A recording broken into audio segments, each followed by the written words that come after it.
Hello everyone and good morning সবাইকে। আজকে আমি প্রচণ্ড এক্সাইটেড, আমার মুখটা দেখেই বুঝতে পারছো, কারণ আজ হলো আমার ছোটোবেলার বন্ধুর আশীর্বাদ। আর আমি মানে খুবই এক্সাইটেড। ছোটোবেলার বন্ধু মানে একদম ছোটোবেলার লোয়ার নার্সারি থেকে আমার সবসময় একই সাথে পড়ে।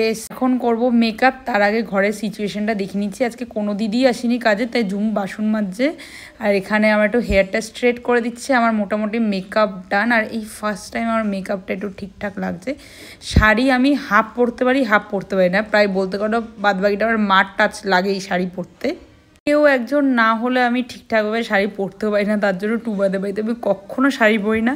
যদি কোনো অনুষ্ঠান থাকে ওদের বাড়ির, বা হয়তো কোথাও একটা যেতে হবে টুবাইয়ের সাথে, কোনো ইনভিটেশন বাগেরা, শাড়ি পরতে হবে, তখন আমি মার কাছে চলে আসি। মার এখানে রেডি হই, বোন থাকে, মা থাকে, দুজন মিলে রেডি করে। একা একা ঠিক রেডি হতে পারি না। আর আমি লিপস্টিকের কালারটা দুটো কালার দিয়ে করেছি। এটা হচ্ছে নিউড কালার, কি ব্রিক কিছু একটা ছিল ম্যাকের, আর হচ্ছে রুবিও। আর পারফিউম তো একটু লাগাতেই হবে, গায়ের থেকে সবসময় সুন্দর একটা স্মেল না আসলে কেমন লাগে বলো। এটা তো আমি স্নান করে উঠেও একটু গায়ে পারফিউম লাগাবোই। তারপর ফাইনালি আমি রেডি হয়ে গেছে। এই শাড়িটা মা আদি অক্ষয় থেকে নিয়ে এসেছিলো, যখন এনেছিল না আমার খুব একটা ভালো লাগেনি, আর মাকে আমি বলিও নি।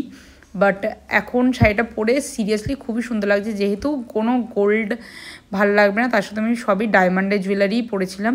এটা একটা টিস্যু শাড়ি ছিল। এই যে যা জুয়েলারি যা দেখছো সব কিন্তু মা বোন ম্যাচিং করে করে পরিয়ে দিয়েছে। আর মেকআপটাই ফার্স্ট টাইম আমি নিজে খুবই খুশি এত সুন্দর মেকআপ করে। আর আমার মেকআপ করতে গিয়ে এখানে মার মাছ ভাজতে গিয়ে তেল পুড়ে গেছে, এঁচোড় সিদ্ধ করতে গিয়ে এঁচোড়ের জল শুকিয়ে গেছে। তারপর এখানে চলে এসেছি। ফার্স্টেই স্ন্যাক্সে দিয়েছিল ফিশ ফ্রাই, টার্ট আর পনির পাসিন্দা। আর এখানে আমরা ব্রাইডসমেড, এই যে আমাকে তো আগেই দেখেছো। আর এই হলো আমাদের ব্রাইড, ওটা হচ্ছিল শালিনী। এখানে প্রিয়ার শাড়ি আর আমার একটা রেড শাড়ি আছে, ওটা মোটামুটি প্রায় সিমিলার।